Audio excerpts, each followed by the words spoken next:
always knew I wanted to get into the design drafting field. Being an academic student, I always thought that I'd go to university, and I did. And after a year there, I found that I wasn't getting enough hands-on experience. The theory was fantastic, but I really wanted to get in there and get my hands dirty and learn all about how things went together. So I put my university career on hold, and I've applied for apprenticeship and really haven't looked back since. My name's Christine Stock, and I'm a fourth year mechanical engineering apprentice. I started off being a toolmaker, and I progressed into a design drafting field, which led me into my current position, which is a change request coordinator in the engineering department of Electrolux. Before I started my trade, I had no idea what toolmaking was about.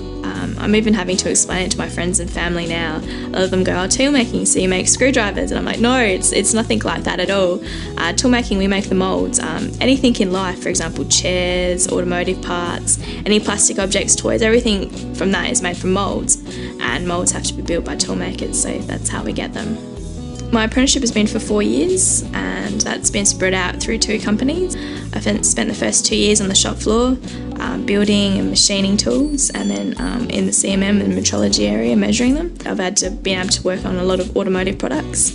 I can see cars go down the street holding some Mitsubishis, and I can point out the parts that I physically had involvement in making, and that's really good to be able to tell my friends, hey, see that Holden going down the street, you know, I did that on it. And then I progressed into the engineering department, at which point I was given the job at Electrolux, and I've spent the last year working in the engineering department here.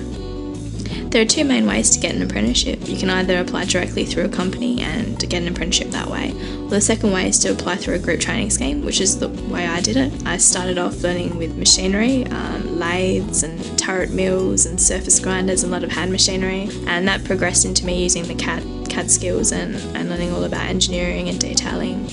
And so yeah, it's a whole progression throughout my trade.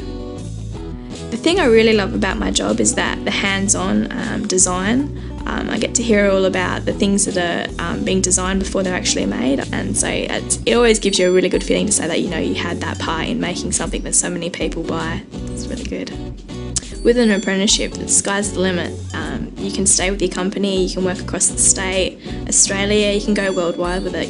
So it's something that you can really travel with, which is a real advantage as well. My apprenticeship didn't just give me my skills and my trade. I think I really grew as a person. I was able to get the confidence to be able to speak as an individual, form my own opinions, and I just basically grew up through my career. With the shortage at the moment, there's a huge array of jobs of different fields and different pathways you can take. It's not limited, but you go in with nothing and you come out with everything. You learn all your skills along the way, and so you come out being qualified.